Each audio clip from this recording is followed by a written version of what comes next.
Hello everybody, good evening. आज के शाम हम लोग एकत्रित हुए हैं। हमारे बीच में एक विशेष शिक्षाविद डॉक्टर मनोरमा, जो कि कंप्यूटर साइंस में प्रोफेसर हैं स्थानीय एक यूनिवर्सिटी में, और इंडियन कल्चर पे उनकी खास रुचि है, और एक सक्सेसफुल मदर भी है।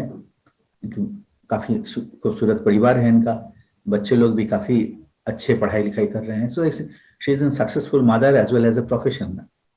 So today we will talk with her about the Women's Day. Today is Women's Day, so we will discuss something about it because there are so many contradictions, so many misconceptions, so many misunderstandings. So इस विषय पे हम लोग चर्चा करेंगे। विशेष रूप से हम लोग देखते हैं कि वर्तमान जो आधुनिक समाज है, आधुनिक समाज में लोग जिस तरह से सोचते हैं, उसमें मुख्य तौर पर जो देखने को मिलता है, हमारा जो ट्रेडिशनल थॉट्स है, उसमें कोई साइंटिफिक अप्रोच है, ये विश्वासी लोगों के पास, लोगों में नहीं है। तो उस पे हम लोग थोड़ा सा गहराई से जानने का कोशिश करेंगे। हमारा जो इंडो आर्यन कल्चर है, हमारा जो भारतीय कल्चर है, किस हद तक वर्तमान समाज में खास तौर पर नारियों के लिए उपयुक्त है, और आने वाले दुनिया को बनाने में, make it better human Mankind, better world, how it would be helpful, how it would be useful. So we will try to understand it analytically, logically, not only emotionally, but logically, scientifically, as much as possible. We will try to unveil the inner truth. उसके अंदर में जो सच्चाई है, उसको जानने का प्रयास करेंगे, एक तार्किक दृष्टिकोण से, एक वैज्ञानिक दृष्टिकोण से। तो आप तो एक सक्सेसफुल मदर है, सक्सेसफुल प्रोफेशनल है। शिक्षा का जो चरम बिंदु है वो आपने अतिक्रम किया है। कंप्यूटर साइंस में पीएचडी करना ये बहुत आसान बात नहीं है, और आपने एक ऐसा संस्था से पीएचडी किया है जो भारत में प्रथम 5-6 संस्थानों में गिनती होती है। तो वहाँ से आपने कंप्यूटर साइंस में पीएचडी किया है, और अभी एक अध्यापक के रूप में एक यूनिवर्सिटी में आप कार्यरत हैं। तो आप वुमेन्स डे को किस नज़र से देखती हैं? आपका क्या पर्सनल व्यक्तिगत विचार क्या है? You can speak in Hindi as well as in Bangla, sorry in English, you can use both of the languages. Hindi होगा तो थोड़ा सा बेहतर होगा, लोगों तक हम लोग ज़्यादा पहुंच पाएंगे, but you can use English also, you speak very nice English. This is बहुत बहुत आपको आप सबों को मेरी तरफ से बहुत आभार, क्योंकि मैं सबसे पहले तो आप सबको वुमेन्स डे का अभिनंदन देने जा रही हूँ। बीइंग ए वुमन, मैं सबसे पहला चीज ये कहूंगी कि ये एक सब लोगों के सामने नारी, स्त्री, पत्नी, अर्धांगिनी बोलिए, या आप बोल लीजिए मदर, माँ, तो ये वुमन का ही रूप है, ठीक है। लेकिन ये सारी जो भूमिका है या रोल जो एक स्त्री अपने जिंदगी में या अपने पूरे लाइफ टाइम में निभाती हैं, तो मैं ये कहूंगी कि वुमेन्स डे ठीक है, एक छोटा सा कंट्रीब्यूशन होगा नारी को हमारी श्रद्धा, हमारा जो आभार प्रकट करना, लेकिन हम एक दिन ही सेलिब्रेट करके उनको ये नहीं जता सकते हैं कि वो भी समाज की एक अभिन्न अंग है, एक हिस्सा है, ये हम नहीं बता सकते, क्योंकि नारी और पुरुष, जैसे हम जानते हैं, ये प्रथा भी है कि ये दोनों एक मुद्रा के दोनों पार्श्व हैं, और जैसे नारी से ही एक पुरुष हो या एक और नारी हो, दोनों ही जन्म लेती हैं, तो दोनों ही आप कह लीजिए कि माँ जो होती है वो बच्चे को आगे बढ़ाने के लिए और साथ ही उसका परवरिश के लिए अपनी जीवन पूरा बलिदान, हम तो कहेंगे कि पूरा ही जिंदगी मदर ही अपना सब कुछ देके बच्चे को बड़ा करती है, क्योंकि बच्चे को बड़ा करने में मदर का एक बहुत इंपॉर्टेंट रोल होता है।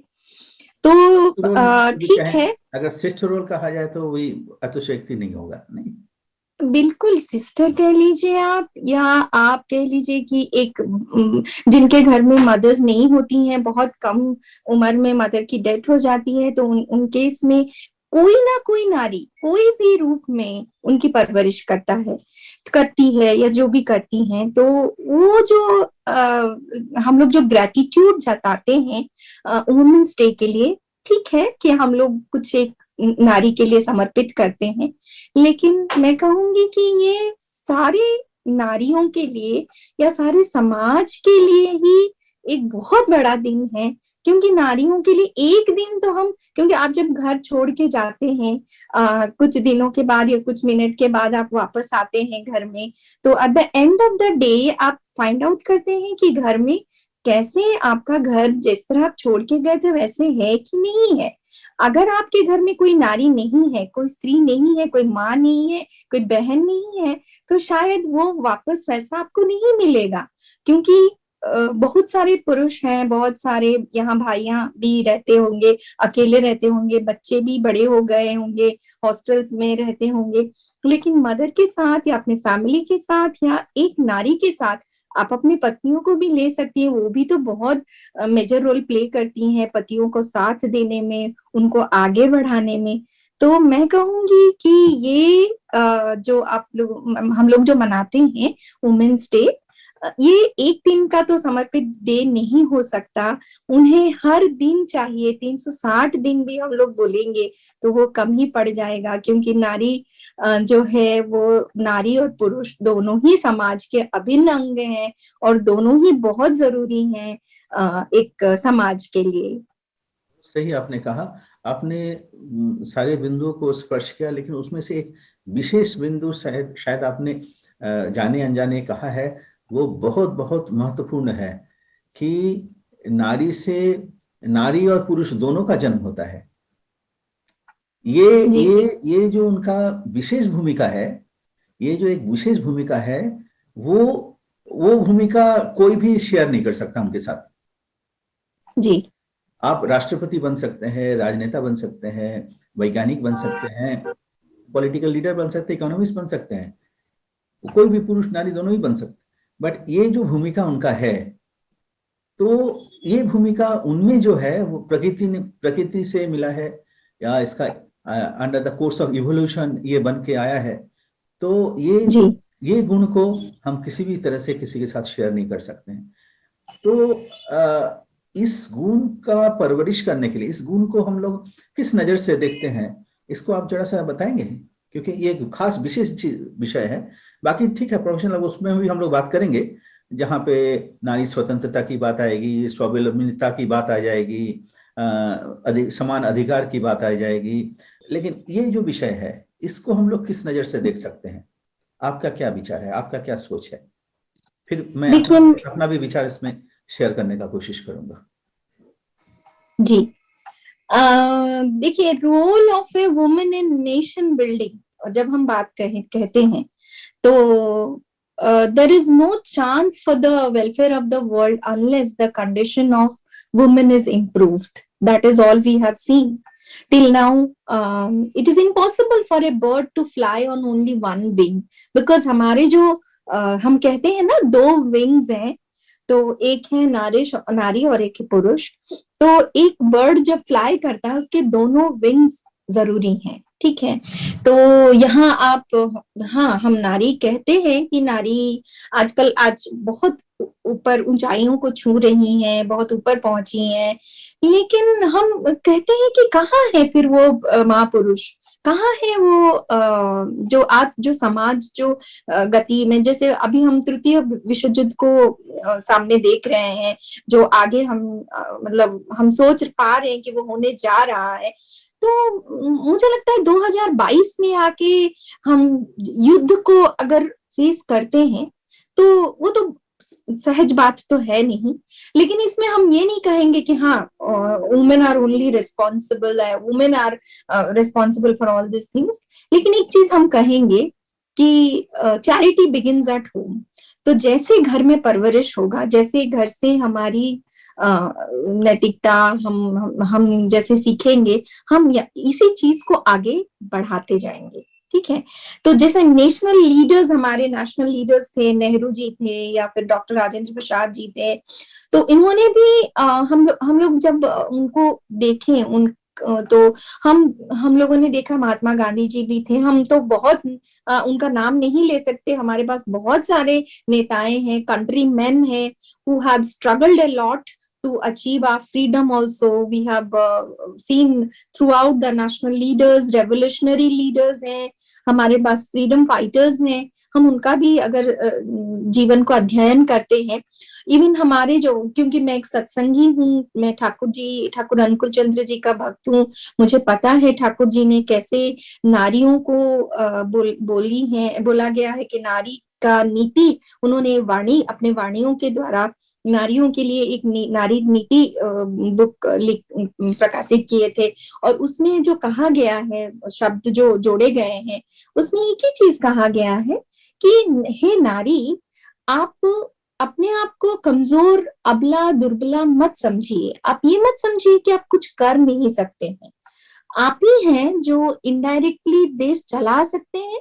देश ही नहीं, आप अपने फैमिली को जैसे ही आप बड़ा करेंगे, जैसे ही आप अपने फैमिली को आगे भेजिएगा, नेक्स्ट जनरेशन आप फाइंड आउट करेंगे, तो आगे जाके हमारे जो जनरेशन तो अच्छा ही बनेगा, साथ ही साथ देश की प्रगति भी होगी, और साथ ही साथ हमारे जो अगले जनरेशन जो देश के लिए सोचेगा कुछ। क्योंकि अभी हम हमेशा, और आज का जो जनरेशन है, अगर मैं क्योंकि एक अध्यापिका हूँ, मैं कॉलेज में पढ़ाती हूँ, यूनिवर्सिटी में पढ़ाती हूँ, मैं देख रही हूँ कि बच्चों में वो इनकलकेट ही नहीं है, कोई भी नेचर ऐसा इनकलकेट नहीं है। वो कुछ चाहते नहीं है समाज के लिए करना, वो चाहते हैं कि वो खुद कैसे आगे बढ़ेंगे, वो खुद कैसे एक 6 लाख पर पैकेज जाए, जैसे ही उनका कंप्लीट हो जाए। सही बोले आपने, ये एटीट्यूड जैसे आपने युद्ध का बात कहा, ये स्टूडेंट्स के बीच में एक इनडिसिप्लिनरी एटीट्यूड डेवलप करने की बात कहे, समाज में अराजकता की बात कहे, हिंसा, द्वेष, लोगों के बीच में झड़प, और ये एक इंटरनेशनल लेवल पे भी आपने जो युद्ध की बात की, तो ये मानसिकता कहाँ से पैदा होती है? ये ऐसे एटीट्यूड क्यों डेवलप करता है? क्या यहाँ पे केवल, क्योंकि मैं एक सवाल यहाँ पे उठाना चाहता हूँ कि शिक्षा तो काफी, शिक्षा की बढ़ोतरी हुई है, शिक्षा के जो आयाम है काफी वृद्धि हुई है, लोगों में शिक्षा घर घर तक पहुंचा है, सारे विश्व में ही लगभग पहुंचा है, लेकिन शिक्षा की वृद्धि होने के बावजूद भी अच्छे लीडर क्यों नहीं पैदा हो रहे? अच्छे सोच वाले लोग की कमी क्यों होती जा रही है, जो कि पूरे मानव समाज को अस्तित्व के लिए एक सही दिशा दे सके? ऐसे लोगों की कमी क्यों हो जा रही है? एग्रेसिव लोगों की संख्या क्यों बढ़ती जा रही है? यहाँ पे मैं फिर से पुरानी बात को मैं जोड़ना चाहूंगा, जो बहुत इंपॉर्टेंट स्टेटमेंट आपने अपनी पहली चरण की चर्चा में दिए, वो है कि नारी से पुरुष और नारी दोनों जन्म लेती है। तो ये जन्म वाली बात का कोई रोल नहीं है क्या? क्या वो जो प्रजनन है उसमें परिशुद्धि की कोई जरूरत है क्या? जो जेनेटिक फैक्टर कोई बहुत बड़ा रोल क्या प्ले नहीं करता है एजुकेशन के साथ?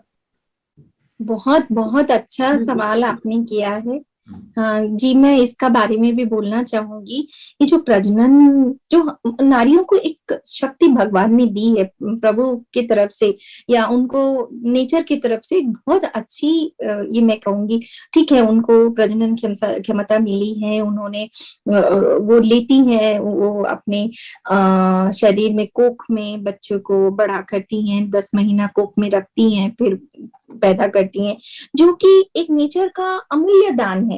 लेकिन एक चीज मैं कहूंगी, प्रजनन के लिए भी ठाकुर जी ने, जैसे मैं ठाकुर जी की मैं वाणी को फॉलो करती हूँ, तो उन्होंने कहा कि सही विवाह का होना जरूरी है। जैसे अगर हम घर में कुछ खाना बना रहे हैं, तो जो खाने का जो कॉम्पोजिशन है, नमक हो, मिर्चा हो, जो भी हो, अगर सही उपादान, अगर सही कॉम्पोजिशन होगा तो जरूर खाना टेस्टी बनेगा। तो जैसे हमारे बच्चे कुक में पनपते हैं या बड़े होते हैं, तो हमें देखना होगा कि वो विवाह में सही विवाह हुआ है कि नहीं। ठाकुर जी कहते हैं यहाँ पे, क्योंकि मैं ठाकुर जी की भक्त हूँ, मैं जानती हूँ और मैं उनकी वाणी को बहुत ज्यादा फॉलो करती हूँ। तो यहाँ एक चीज कहा गया है, सही विवाह मतलब जैसे ही आजकल विवाह का कोई शुद्धि नहीं है, शुद्ध विवाह जो होता है वो शुद्धि नहीं होता है। प्रॉपर डेफिनेशन जो है वो कमी दिख रही है।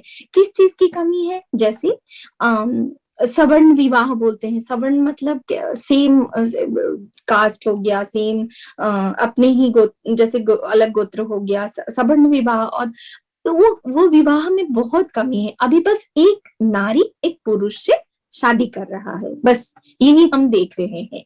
लेकिन उस विवाह में क्या कमी है ये तो हमें आगे जाके, और आप देखे होंगे लाखों खर्चा करते हैं लोग विवाह में, लेकिन उतना सोचते नहीं है, दिमाग नहीं लगाते हैं, या फिर उन्हें उस तरह से बढ़ाया नहीं गया है, उनके अंदर वो नेचर इनकलकेट नहीं किया गया है। या फिर पेरेंट्स भी यहाँ पे कहीं ना कहीं जिम्मेदार है, जो विवाह के लिए सम्मति तो देते हैं, क्योंकि सब कुछ तो आजकल डिपेंड करता है बच्चों पे। अब बच्चे जिसे पसंद करते हैं उसी से शादी कर लेते हैं, लेकिन ये सही विवाह का आशा नहीं है। उसके लिए हमें करना होगा प्रॉपर जो गाइड है, गाइडेंस मिलना चाहिए फैमिली से, किस तरह का विवाह। मैं सोचती हूँ आप बहुत अच्छे से इस पर्टिकुलर पॉइंट को एक्सप्लेन कर सकते हैं, क्योंकि आप भी जानते हैं कि विवाह का आख्या क्या है और सही मायने में एक विवाह का जो शुद्धि होती है वो कैसे होता है। मैं तो चाहूंगी आप इस पॉइंट को अगर थोड़ा लें और उसे एक्सप्लेन करें तो काफी बेहतर होगा, हमें भी कुछ ज्ञान मिलेगा सर। मैं याद करता हूँ आज से 2-3 साल पहले कहीं पर चर्चा, यूनिवर्सिटी में ही चर्चा हो रही थी। तो उस दौरान में एक छात्रा ने उठ के पूछा कि आप जो विवाह नीति के बारे में बात कर रहे हैं, यहाँ पे तो फिर प्योरिटी ऑफ ब्लड की बात आ जा रही है, और ये प्योरिटी ऑफ ब्लड एक समय नाजियों ने, हिटलर ने इस प्योरिटी ऑफ ब्लड को मेंटेन करने के लिए कितने लोगों का नाश किया। ठीक है, वो एक एपिसोड है। इसलिए आज का तो आधुनिक समाज जो है, आधुनिक सभ्य समाज, पश्चिमी समाज, ये प्योरिटी ऑफ ब्लड का कॉन्सेप्ट को ही संपूर्ण रूप से एबॉलिश कर दिया कि इस पे चर्चा ही नहीं होनी चाहिए, यूजेनिक्स की चर्चा ही नहीं होनी चाहिए। हाँ, ऐसे पश्चिमी देश में आप इसके बारे में चर्चा नहीं कर सकते, इस उच्चारण ही नहीं कर सकते हैं। तो ये उसने कहा। उसके साथ उसने और एक बात, बड़ा अच्छा सवाल किया। उन्होंने कहा कि मान लीजिए आपने किसी का विवाह दिया, आपके अनुसार, आप जो कह रहे हैं उसके अनुसार विवाह दिया, और वहां पे उस दोनों में से नारी पुरुष जो भी है उसमें किसी का एक्सीडेंट हो जाता है। मान लीजिए नारी का ही एक्सीडेंट हो जाता है, काफी खून बह जाती है। अब खून की जरूरत है, आप यहाँ जाएंगे, हॉस्पिटल में जाएंगे, ब्लड बैंक में जाएंगे, तो क्या ब्लड बैंक में जाके मान लीजिए वो औरत ब्राह्मण है, तो क्या ब्राह्मण का ब्लड ढूंढेंगे? वो आपको मिलेगा ही नहीं, उसका कोई उल्लेख ही ब्लड में नहीं, केवल ब्लड में ग्रुप का उल्लेख रहता है। तो कहां से आपको ब्लड वो ब्लड अगर किसी और किसी का भी हो, तथाकथित, तो क्या आप उसका तो परिचय रहता नहीं है, तो क्या आप नहीं लेंगे ब्लड? बहुत बड़ा सवाल है। और ये जो युवा है उनके लिए एक बहुत चैलेंजिंग सवाल है। तो मैंने उनको शांति से कहा कि आपने जो कहा, आपकी दृष्टि से बात तो आपने सही कहा है, बहुत लॉजिकल लगती है, उसमें कई तालियां भी पड़ गई इस दौरान।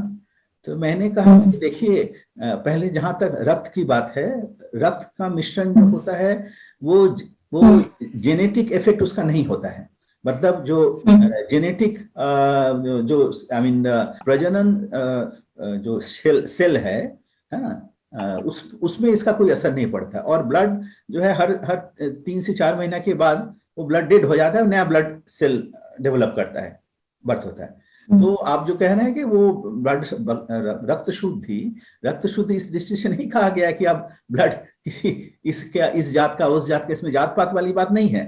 ब्लड का तो कोई नहीं है आपका, पहली बात बायोलॉजिकली, ठीक है, आई मीन प्रजनन कोशिकाओं में। दूसरी बात, आप अगर ब्लड की बात करते हैं, ब्लड में भी तो ग्रुपिंग है, 4 ग्रुपिंग है, blood A plus, A B plus. तो ये जो ग्रुपिंग ब्लड में किसने बनाया? आदमी ने बनाया। आप तो ग्रुप मिला के देते हैं, आप ही ने कहा कि ब्लड ग्रुप मिला के देते हैं। आपने रसायन विज्ञान पढ़ते हैं, उसमें आप एलिमेंट्स को 4 ग्रुप में बांटते हैं, एसपीडीएफ। तो क्या वो इंसानों ने बनाया ना, इंसानों ने आविष्कार किया? नेचर बनाया, इंसानों ने आविष्कार किया है, और हाँ, उसको आविष्कार किया। अब आप ही ने जैसे कहा कि अगर इस खुल्लम खुल्ला मिश्रण हम कर देंगे तो विस्फोट हो जाएगा। उसका एक प्रॉपर लॉ होता है, किसके साथ किसको आप मिश्रण करेंगे, ताकि जो प्रोडक्ट है, जो कंपाउंड है, वो इफेक्टिव हो, वो डिस्ट्रक्टिव नहीं हो, ना हो। उसी तरह से आपका प्लांट वर्ल्ड में भी है, एनिमल वर्ल्ड में भी है, उसी का इवॉल्व फॉर्म हमारा जो इंसान है उसमें भी उसी डिवीजन ऑफ कैरेक्टरिस्टिक्स है। तो इस कैरेक्टरिस्टिक्स को, हेरिडिटरी कैरेक्टरिस्टिक्स को, अगर जिसको हम लोग भारतीय भाषा में वर्ण कहते हैं, वर्ण और कुछ नहीं है, जाति भेद नहीं, जाति भेद और वर्ण में फर्क है। जाति भेद माने ये उस गोष्ठी की है, ये उस गोष्ठी की है, जाति वो हो गया। वर्ण हो गया जो, जिसको भारतीय भाषा में, इंडो आर्यन भाषा में ब्राह्मण, क्षत्रिय, वैश्य, शूद्र कहते हैं। लेकिन ये आइडेंटिफाई किया है, कुछ लोगों में ब्राह्मणिक कैरेक्टरिस्टिक्स था। अब लोगों ने, आर्य ऋषियों ने देखा अपने अनुभव के आधार पर, हजारों वर्ष के अनुभव के आधार पर, वो जो गुण है वो समाज के लिए जरूरी है। मैं यहाँ पे एक बात कहना चाहता हूं, जब सोवियत रशिया बना, सोवियत यूनियन बना, यूएसएसआर बना, रूस की बात हो रही है, जब कम्युनिस्ट सोवियत यूनियन बना, कम्युनिस्ट का फिलोसफी, कम्युनिज्म का फिलोसफी है इक्वलिटी, ठीक है, इक्वलिटी। तो समाज को, अब उसका इकोनॉमिक पॉलिसी पर भी हम डिटेल में नहीं जाना चाहेंगे, मोर और लेस एक इक्वलिटी मेंटेन उन लोग करने का एक दर्शन लेके वो रिवॉल्यूशन किया, और एक ऐसे इक्वलिटी का समाज बनाना। ये काम के दौरान उन्होंने देखा कि अगर प्रॉपर मैनेजमेंट अगर सोसाइटी को करना है, अगर इकोनॉमिक डेवलपमेंट करना है, सोशलिज्म को बरकरार रखना है, कायम रखना है, तो डिवीजन ऑफ लेबर को आइडेंटिफाई करना ही पड़ेगा। और उन्होंने जो इंटेलेक्चुअल वर्क करते हैं उनको सबसे ज्यादा तवज्जो दिए, उसके बाद मैनेजरियल वर्क जिसको है उसको तवज्जो दिए, उसके बाद जो इकोनॉमिक एक्टिविटीज उनको प्रायोरिटी दी, उसके बाद प्रायोरिटी दी इंपॉर्टेंस के हिसाब से। हालांकि सैलरी में बहुत डिफरेंस नहीं था, उसमें भी समानता लाने का कोशिश किया, लेकिन ये जो डिवीजन ऑफ लेबर उन्होंने आइडेंटिफाई किया, और वो अनुभव के तहत किया कि इसके बिना हम अपने राष्ट्र को नहीं बढ़ा सकते हैं। और इसी के आधार पर अगला जो आफ्टर रिवोल्यूशन 1917 के बाद अगला 20 साल में दुनिया का श्रेष्ठ राष्ट्र में वो गिनती में आ गई। ये एक दूसरी बात है। तो मैं जिस पे चर्चा करना चाह रहा था, ये जो डिवीजन ऑफ कैरेक्टरिस्टिक्स हर एक मानव जाति में है, हर एक मानव जाति में, सृष्टि में ही बना हुआ है। विवाह ऐसा होना चाहिए ताकि ये गुण का वृद्धि हो, गुण नष्ट ना हो, गुण की वृद्धि हो, साथ साथ जिनका कम गुण है उसमें भी वृद्धि हो, जिसका जो ऑलरेडी डेवलप्ड है उसको और भी डेवलप करो, और जिसको जो कम डेवलप्ड है उसको और भी बेटर डेवलपमेंट लाने का। इसीलिए वर्णाश्रम का जो हमारे आर्य लोगों ने जो वर्णाश्रम व्यवस्था किए थे, उसमें उन्होंने कहा था कि सारे लोगों को ब्राह्मण बनाना है। कैसे बनाना है? एक आचरण से, अभ्यास से, अच्छा संस्कार से, जिसको हम लोग शिक्षा कह सकते हैं, जो वैसे गुणवान व्यक्ति हैं उनके निर्देश में चलते हुए। और दूसरी बात जो बहुत अहम बात है, जो आपने कहा, प्रजनन विज्ञान को सही तरह से इस्तेमाल करके इंसानों का गुण की बढ़ोतरी करना। तो इसी के आधार पर यह विवाह नीति पैदा हुई। विवाह नीति का मतलब है ऐसा नहीं कि हम केवल शारीरिक सुख के लिए या इंद्रिय सुख के लिए हम विवाह करेंगे। इंद्रिय सुख होगा, बट उस पर्पस, वो सुख जो होगा वो बेहतर रिजल्ट के लिए होगा, अपने उन्नति के लिए होगा, अपने इवोल्यूशन के लिए होगा। ऐसा नहीं कि अपना डिवोल्यूशन के, उस सुख करने में हमारा अगर डिवोल्यूशन हो जाता है तो दैट इज नॉट साइंटिफिक। तो इसी को उन्होंने प्रजनन विज्ञान, आपने ठाकुर मुकुंद चंद्र जी की बात, उन्होंने इस पे तो बहुत गहराई से चर्चा किया है। का जो वैज्ञानिक जो आउटलुक है उसने काफी अच्छी तरह से उजागर किया है। अब यहाँ पे एक सवाल आता है, जो सवाल मैं आपको भी कहना चाहूंगा, अगर मौका मिले तो उसमें मैं भी अपनी थोड़ी बहुत बात रखना चाहूंगा। तो इसमें बात आ जाती है, लोग कहते हैं कि तब तो आप इनइक्वालिटी की बात कर रहे हैं, लोग में भेदाभेद की बात कर रहे हैं। यहाँ पे मैं थोड़ा सा बोल देना चाहूंगा, इसलिए प्रकृति ने विवाह में नारी का ही अधिकार, अग्राधिकार दिया है। नारी अपने जी मैं ये कहना चाह रही थी सर, आपने एक पॉइंट को, हाँ आपने एक पॉइंट उठाया डिस्ट्रक्टिव। देखिए सही बात है, जब दो गुणों का जब मिलन हो रहा है, क्योंकि जब हम कहते हैं कि प्रजनन हो रहा है, ठीक है, तो ये एक नारी और पुरुष का जब हम कहते हैं कि प्रजनन होता है, एक नया पीढ़ी आगे बढ़ती है, तो एक चीज आपने बहुत अच्छा कहा है कि डिस्ट्रक्टिव नहीं होना चाहिए, क्योंकि देखिए बच्चे ही तो हमारे समाज के आधार हैं, वही तो, they are the backbone of our country. Destructive नहीं होगा, इसका गारंटी क्या है? उसके पीछे तो कोई साइंस है, ये तो कोई ऐसा नहीं एक्सीडेंटल है, ये हम प्रकृति में छोड़ दिए, जो होगा होगा। अच्छा संस्कार होगा भाई, अच्छा संस्कार दोगे तो अच्छा संस्कार लेने लायक है। उसको क्या internal system is ready to accept the better culture? will we not think about it? Is it not scientific approach? Definitely scientific approach. तो इस विवाह में ये एक बहुत बड़ा रोल है। और यहाँ पर जहाँ पर नारी स्वतंत्रता की बात आती है, तो उसमें बहुत लोग कहते हैं ना कि नारियों का भारत में जो पिछड़े देश में उनका भी शोषण होता है, उनको दबाया जाता है, उनको आगे बढ़ने नहीं दिया जाता। ये तो गलत बात है, निश्चित रूप से गलत बात है। आखिर जैसे नारियों के ऊपर अत्याचार होता है, इस तरह की जो बात देखी जाती है, तो ये लाइफस्टाइल भी बहुत हद तक हमारा रिस्पॉन्सिबिलिटी, बहुत, मैं तो कहूंगी लाइफस्टाइल ही सबसे बड़ा मुद्दा है जिसे हमें सुधारना होगा, क्योंकि प्रेजेंट जनरेशन जो है वो फॉलो करती है लाइफस्टाइल को। हम अगर ये कह दें कि हम पैसे वाले हैं, हमारे पास सारे सुख समृद्धि है, हम अपने बच्चों को सारा कुछ दे रहे हैं जो चाहिए, खाने से लेके आगे बढ़ने तक जो चाहिए, अच्छे अच्छे गाड़ियों में घुमा रहे हैं, अच्छा अच्छा खाना दे रहे हैं, अच्छा कपड़े दे रहे हैं, but that is not enough. उन्हें अगर आप जो चाहिए वो चाहिए, उनका गुणों का विकास, उनका इनर जो डेवलपमेंट नहीं हो रहा है, तब तो ये तो उन्हें ध्वंसाभिमुखी करेगा। ये और बहुत सारे युद्ध को जनरेट करेगा। ये एक युद्ध हम इस गवाह देख रहे हैं, जिसे देख रहे हैं हम 2022 में, हो सकता है 2032 तक हम 4-5 युद्ध और देखेंगे, क्योंकि अगर हम अभी नहीं हुए तो कभी नहीं होगा, क्योंकि हम ये भार किसी और को देके आगे नहीं बढ़ सकते हैं। हम तो यही कहेंगे कि हमें इसे हाथ में लेना होगा। एग्जैक्टली। तो यहाँ पे कॉन्जुगल लाइफ का क्या रोल है? एक तो कॉन्जुगल लाइफ आज देखिए दुनिया भर में तो हो ही रही है, भारत में भी जो डाइवोर्स का जो रेट है वो मल्टीप्लाई होता जा रहा है। आज तो लोग शिक्षित है, अपने मनोनीत लाइफ पार्टनर को वो अपना रहे हैं, फिर डाइवोर्स का रेट क्यों बढ़ रहा है? यहाँ पे बहुत लोग कहेंगे कि नहीं, आज चूंकि नारी शिक्षित हो गई है तो इसके कारण उसमें सेल्फ रेस्पेक्ट बढ़ गया है, इसीलिए अगर कोई ऐसा इल बिहेवियर वाले कोई पेरेंट हस्बैंड होते हैं तो उनके साथ वो रहना पसंद नहीं करेंगे, तो अपना स्वतंत्र जीवन बिताने का कोशिश करेंगे। लेकिन ये क्या कोई सोल्यूशन है?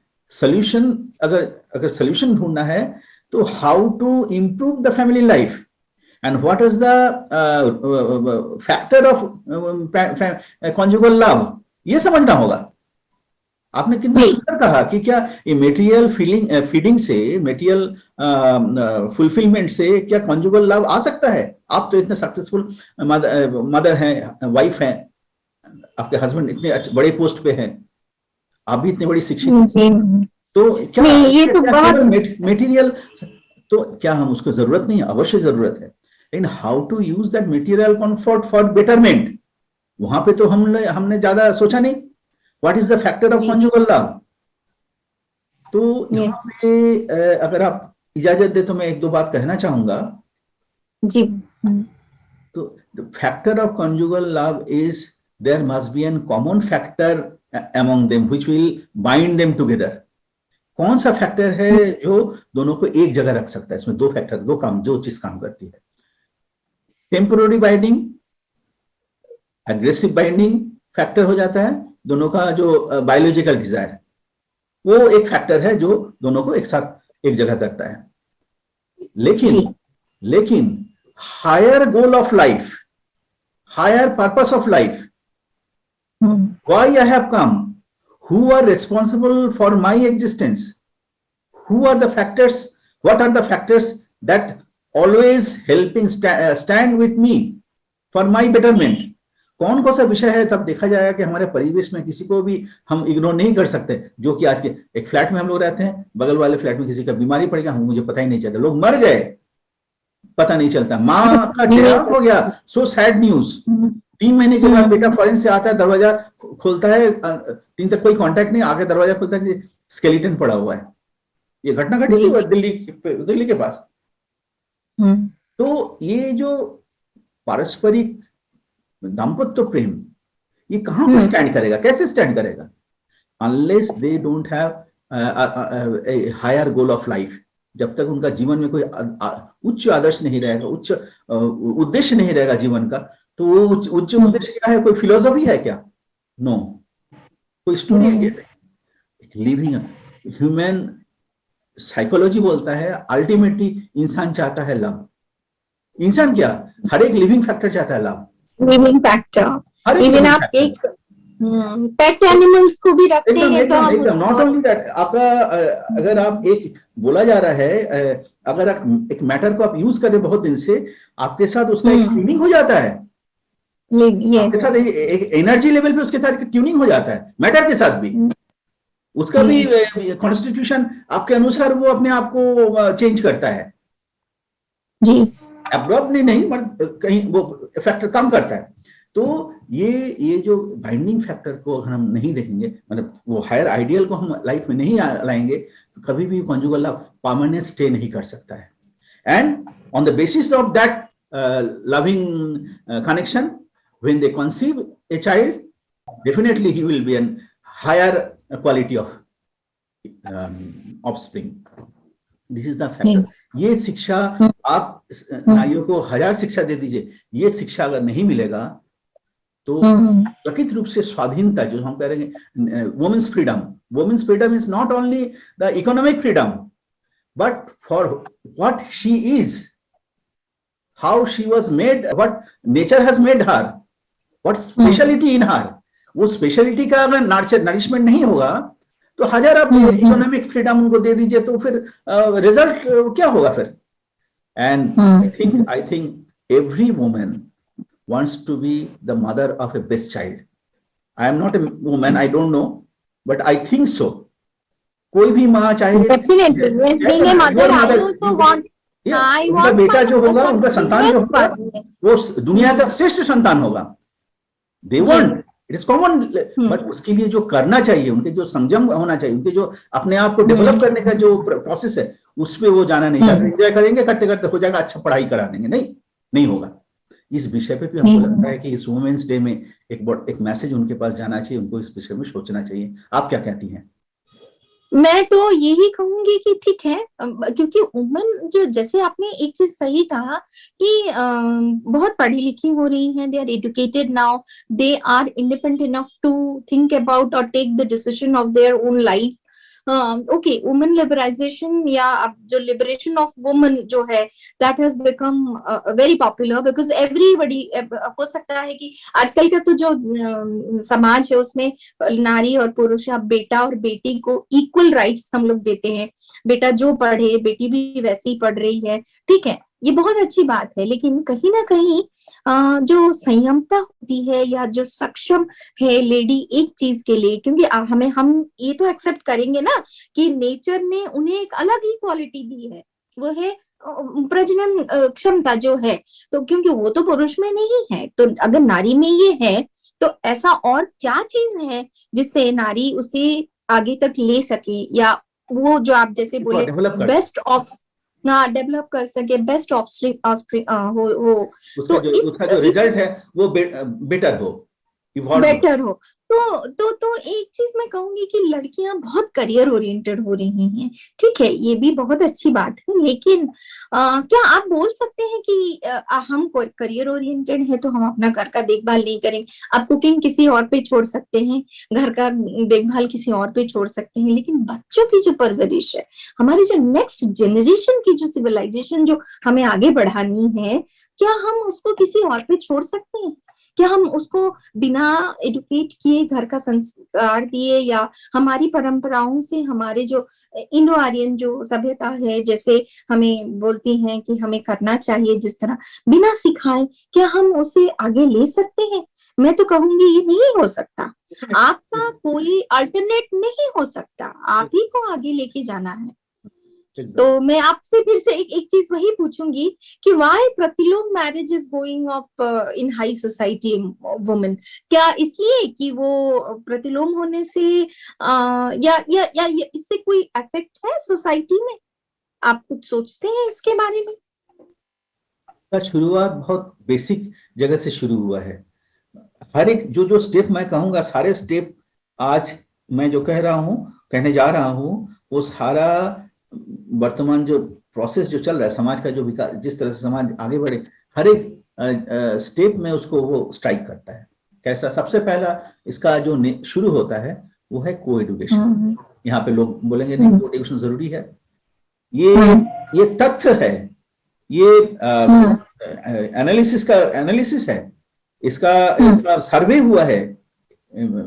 आपका ऑस्ट्रेलियन कंट्री में, इंडिया में उतना नहीं हुआ, वेस्टर्न कंट्री में हुआ है। The reason of the downfall of the intelligence of the, especially for the boy student, is co-education. अब क्या होता है, जब co-education होगा तो एक सर्टेन एज के बाद नेचुरल एक बायोलॉजिकल अट्रैक्शन होगा, ये इसको आप अवॉइड नहीं कर सकते। Now they don't know how to manage this. Even they know their goal will be little bit diverted towards that side. तो ये होगा, थोड़ा सा तो होगा ही। अब उसमें क्या कॉन्सिक्वेंसेस होता है, एक साइकोलॉजिकल इफेक्ट क्या होता है? साइकोलॉजिकल इफेक्ट ये होता है क्योंकि वो फ्री मिक्सिंग, क्योंकि ऐसा नहीं कि वो किसी गार्जियन के साथ हमेशा है या टीचर हमेशा उनको ऑब्जर्व करना है, ऐसा नहीं है। उनको बहुत सारा वक्त मिलता है फ्री मिक्स करने का, ठीक है। मैं इन जनरल कह रहा हूँ, सबके साथ हो रहा है ऐसा नहीं कह रहा हूँ, इन जनरल कह रहा हूँ, टेंडेंसी है। अब क्या होगा कि जो लड़कियां हैं, जो गर्ल्स है, उसके अंदर में एक ऐसा साइकोलॉजी डेवलप करेगा, हाउ टू अननोइंगली, वो सोच के करती, ऐसा नहीं है, how to use the boy for different purpose. में भी नोट्स बना दे, उसके लिए कुछ गिफ्ट ला दे, या उसका कुछ काम कर दे, या जो भी हो, how to use the boy. अच्छा, अब वैसे बॉय वो ढूंढता है कि ऐसा कोई बॉय हो जो मेरी बात को पूर्ण रूप से मानेगा, हम उसको पूरी अननोइंगली डोमिनेट कर पाएंगे, हम जो बोलेंगे वही करेगा। ओके, इससे जो घनिष्ठता धीरे धीरे बढ़ती है, तो ये is very good partner of mind, ये हमारा लाइफ में हमको बहुत देखभाल करेगा, हमको देखेगा।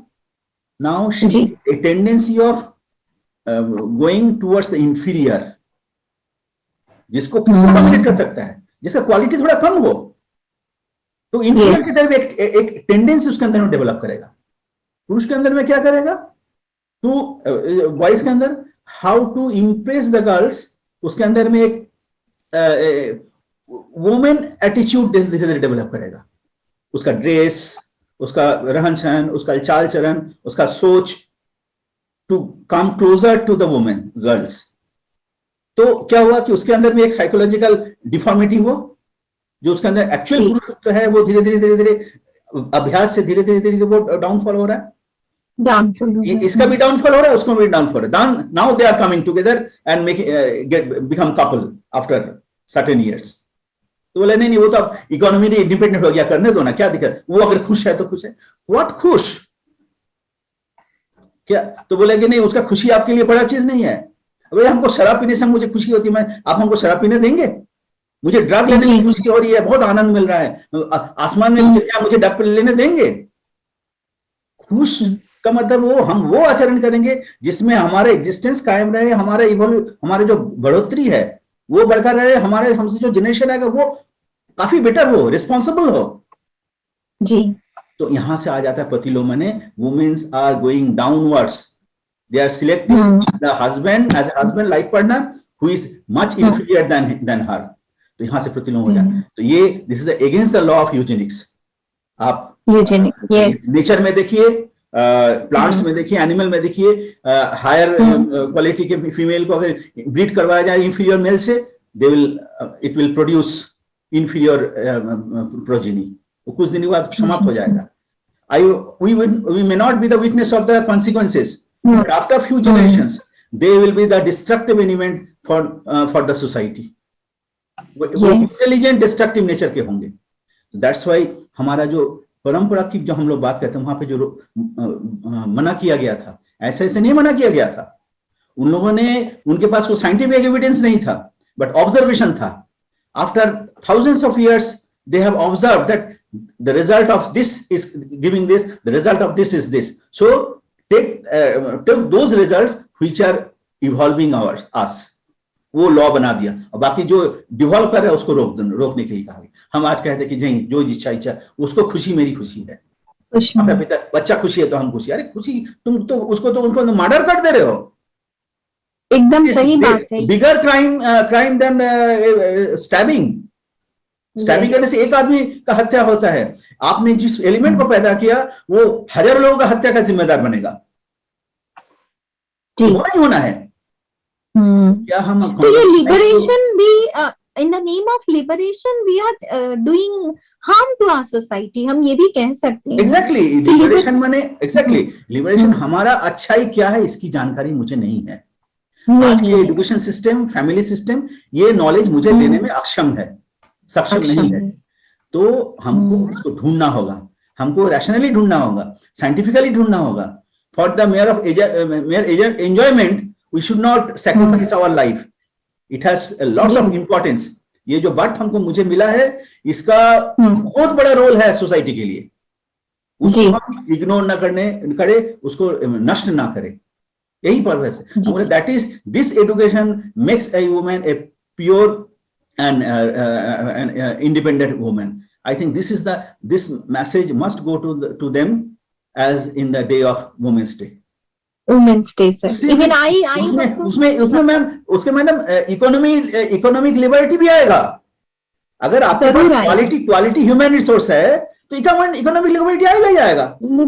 डेफिनेटली। अब ये जो यहाँ पे प्रॉब्लम और एक हो रहा है, को एजुकेशन में जैसे प्रॉब्लम हो रहा है, सेम प्रॉब्लम वर्क एनवायरनमेंट में भी हो रहा है।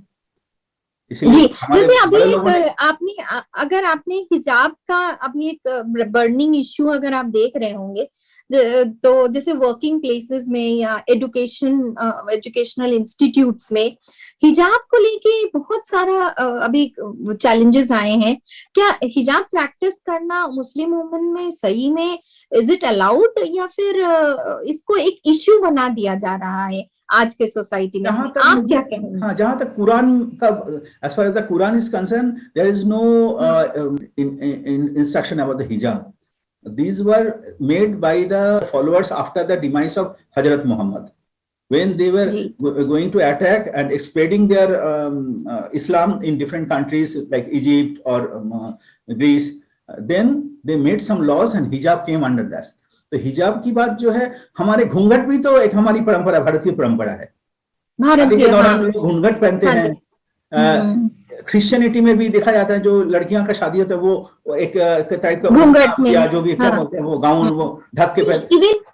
इवन क्रिश्चियंस में आपने ये भी नोटिस किया होगा, not only Christian, in Hindus also, even in अच्छे धर्म में ये है कि आप जब प्रार्थना करते हैं, जब प्रभु को आप बुलाते हैं, तब आप सर पे कपड़ा लेना बहुत जरूरी है, क्योंकि यू जस्ट गिव योर, ये आपका अपना सम्मान है, आप किसी को प्रकट कर रहे हैं, आप किसी को, आप अगर प्रभु को बुला रहे हैं तो आप अपना सर को ढकना बहुत जरूरी है। तो मुझे लगता है इसी का ही मतलब इसका एक गलत इसके साथ और एक बात है, तो प्रोटेक्ट द वुमेन।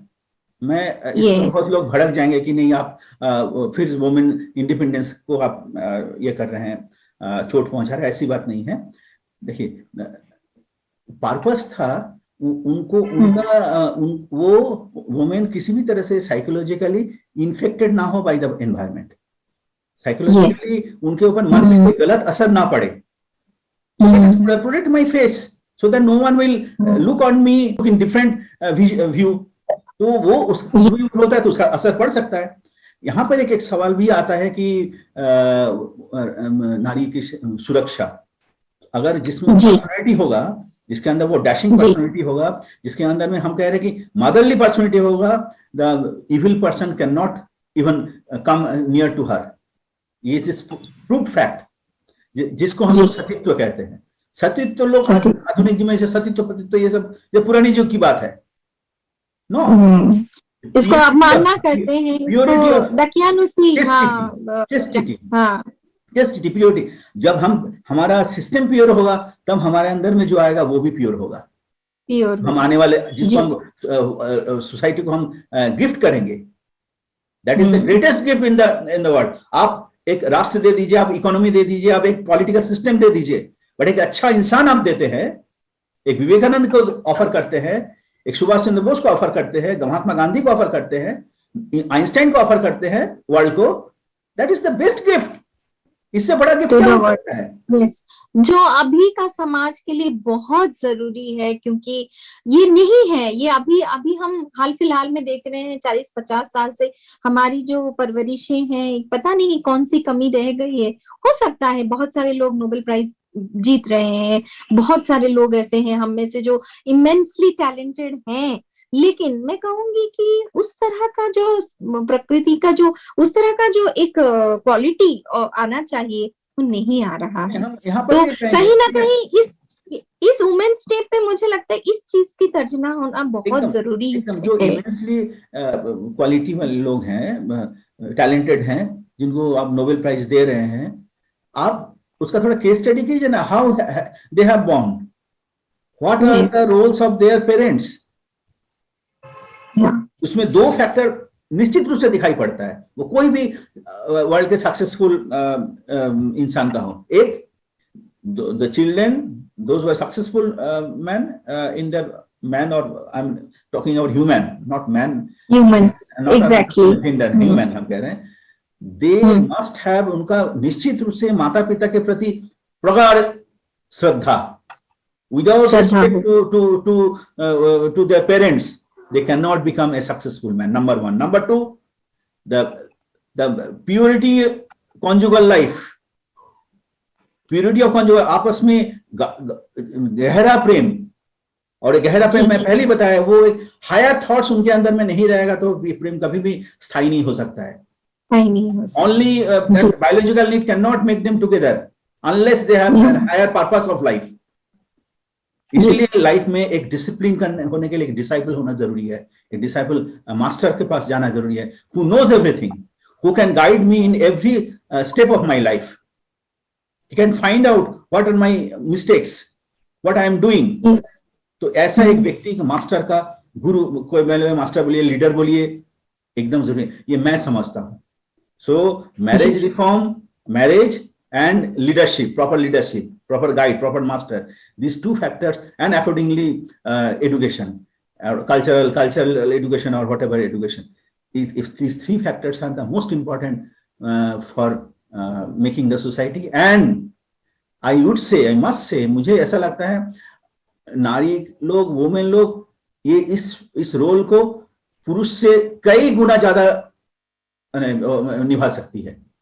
उनके अंदर में ये क्षमता है, उनके अंदर में सिलेक्शन में अगर चूजी हो जाएंगे, I will not go to the inferior one, तो कहां से वो सब स्थिर हो जाएंगे। अच्छा, ये तो ठीक, ये तो हम लोग जानते हैं, ठीक है। अभी हमारी चर्चा में ये सारी चीजें हम लोगों ने हाईलाइट किया, इसे कुछ तो हमें मिला, मार्गदर्शन हुए हम।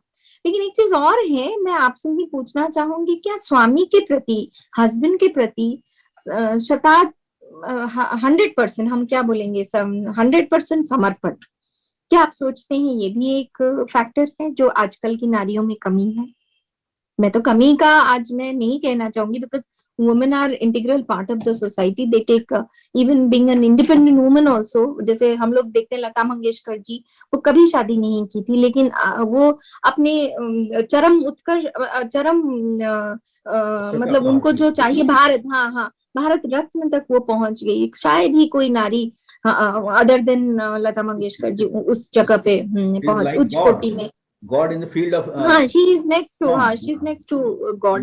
तो मैं क्या कहूंगी, क्या किस चीज के लिए, मैं ये नहीं कहती हूँ कि हाँ सिर्फ स्वामी, हस्बैंड या फिर आपके जो पार्टनर है उनके प्रति आप समर्पण रहे। कोई भी जो परम पुरुष हो, या जो भी आपने जैसे कहा गुरु, श्रद्धा, जो प्रेम, जो स्नेह, जो उनके मन में जो आ रहा है, क्या उसके लिए उन्हें गुरु के प्रति समर्पण होना भी बहुत जरूरी है? गुरु कितने, इसको मैं नीचे से ले जाता हूँ। एक बच्चा जब जन्म लेता है, उसका एग्जिस्टेंस ही है उसका मदर। वो सारा चीज वो माँ से सीखता है, वो सीखता है या सीखती है। जैसे जैसे थोड़ा बहुत कॉन्शियसनेस उसका ग्रो करता है, वो पहचानता है कि नहीं, एक फादर भी कोई है माँ के साथ। तो फादर, माँ भी फादर को ये कर रहा है, रिगार्ड कर रहा है। तो हम वो पुराना फैक्टर तो मैं डिस्कस हम लोग कर लिए, उसमें हम नहीं जा रहे हैं। शी इज ऑल्सो, तो उसके अंदर में एक सेंस ऑफ डिसिप्लिन का रिगार्ड वर्क करने लगता है। तो regard is the beginning of education. शिक्षा शुरू होती है श्रद्धा से। कोई भी शिक्षा तब तो लिटरेसी में रह जाएगा। Literacy plus character, character plus literacy is education. तो किसी भी तरह का एजुकेटेड होने के लिए, मैंने वो अपने आप को एजुकेशन हो या बच्चे को, किसी का भी एजुकेशन हो, प्रॉपर एजुकेशन अगर होना है तो रिगार्डफुल तो उनको होना ही होना होगा, तब जाके वो प्रॉपर एजुकेशन हो। तो हर क्षेत्र में है। तो फिर लोग पूछेंगे क्या पुरुष को रिगार्डफुल नहीं होना चाहिए? ऑब्वियसली होना चाहिए। ऑब्वियसली उनको प्रति रिस्पॉन्सिबिलिटी है वो करना चाहिए, उनको स्नेह से देखना चाहिए, उनके सारा केयर करना चाहिए। वो क्योंकि वो पूरे फैमिली को वो रक्षा कर रही है, तो उनको रक्षा करना हमारा जरूरी है, ये परम कर्तव्य है। बिल्कुल, तो नहीं करना होगा। तो अगर ये सेंस कब डेवलप करता है? जब उनके मन में, उनके लाइफ में एक हायर पर्पस होता है, हायर आइडियल होता है। तो ये काम बड़ा आसान हो जाता है, दिमाग लगाने की जरूरत नहीं होती। Intellectually I can not love someone, वो इमोशन से होता है। वो इमोशन डेवलप करता है कहां से? If I am attached with the higher thing, higher ideal, तो अपने आप उसके अंदर में आ जाए। तो अच्छा, अब बोल रहा है कि बोलते हैं ना, जैसे आपके आदर्श होंगे, आप में उनकी छवि, प्रतिबिंब जो है वो प्रतिफलित होगी, और कहीं ना कहीं आप उनके जैसे तो नहीं, लेकिन हाँ बनने की तो कोशिश करेंगे। इसीलिए हम बच्चों को भी, इसी को मेडिटेशन कहा जाता है। मेडिटेशन कुछ नहीं बैठ के ना, meditation to think deeply about him, his qualities, his behaviour. If you think some good things about someone, automatically those qualities will be imbibed within myself. तो जो जिसमें गलती कम है, नेग्लिजिबल है, जीरो है, उसको हम अगर हम उनको बारे में सोचेंगे तो ऑटोमेटिकली वो क्वालिटी हमारे अंदर में इम्बाइब होगा। तो दूसरी बात मैं कहना चाह रहा हूँ कि अब क्या पुरुष का क्या रोल हो सकता है कॉन्जुगल लाइफ में? बेसिकली जो हमारा जो सिस्टम जो कहता है, man should run after the ideal. But the prime purpose of man is to run after the ideal, greater cause of life. And women will go with to inspire, to promote, so gradually through her husband, she is also enjoying the greater world. So both together enjoy the greater world, because their mechanism, their system is little different from the woman. They can take much workload. आप बोलेंगे कि क्या लड़की लोग नहीं लेती है? वो भी तो लड़ाई कर रही है आज, लेकिन वो हर body is not made for that. In fact जो सैन्य में लड़ाई करेगा वो नहीं कर पाएगी ना, नहीं कर पाएगी। स्पेशल जो रोल है to manage the family life, उसमें वो ज्यादा सक्सेसफुल होती है। हम नर्स क्यों औरतों को बनाते हैं, पुरुष को क्यों नहीं बनाते हैं? उनका तो वो इन्वॉल्व नेचर है, उसको आप इग्नोर नहीं कर सकते इक्वलिटी के नाम पे। Equality is not that. Equality means equability, जिसके अंदर जो कैरेक्टर्स है उसको बैलेंस करना, उसको बैलेंस करना, इसको बेहतरीन करना। एग्जैक्टली, इक्वलिटी दुनिया में होता ही नहीं है, कोई भी चीज इक्वल नहीं है दुनिया में। एक भी एग्जांपल दीजिए, सब अपना डिस्टिंक्टिवनेस है, सबका अपना अपना वैशिष्ट्य है। उस वैशिष्ट्य को रक्षा करना और उसको विस्तार में ले जाना, हमको लगता है आज के दिन में यही मैसेज होना चाहिए। What do you think? क्या आप कहते हैं? जी, ये बहुत सही चीजें हम लोगों, मुझे लगता है हमने उठाया है, क्योंकि देखिए इक्वालिटी होती है, गर्ल्स या लेडीज की जो पावर है वो आज के जमाने में, जैसे हम बोलते हैं कि women empowerment is one of the important factors, and we have done also many places, we have seen equalities in job, equalities in importance of the society, creating importance in the society, तो ये हमने किया है। लेकिन फिर भी अगर हम कहीं ना कहीं पीछे हैं, तो हो सकता है दीज आर द रीजंस, या यही कारण है जो हमें वुमेन्स डे के दिन at the हमें cost of so-called cost of, equality, at the cost of yes, equality, if we sacrifice our the inborn characteristics जो नेचर ने मुझे दिया है, इसके कॉस्ट में अगर उसको हम सेक्रीफाइस करेंगे, then we will not survive in the future world. yes, हमारे जो generation को बचा नहीं पाएंगे. yes, If you love your actually for generation, that, exactly. If you love your generation, if you love your children, if you want that your generation should gradually evolve, then you must follow those natural laws of evolution. यही मुझे लगता है यही होना चाहिए. तो let us stop today.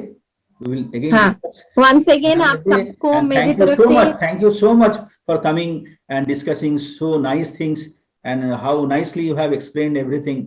I am so grateful to you, and I pray that you, your family, your husband, all together become the ideal family for मैं आपको भी सर, आपको भी वुमेन्स डे की बहुत बहुत अभिनंदन, आभार प्रकट करती हूँ। बहुत बहुत धन्यवाद, आपने मुझे एक मौका दिया इस बारे में बात करने के लिए, आगे आने के लिए। बहुत बहुत धन्यवाद। Thank you so much. नमस्कार।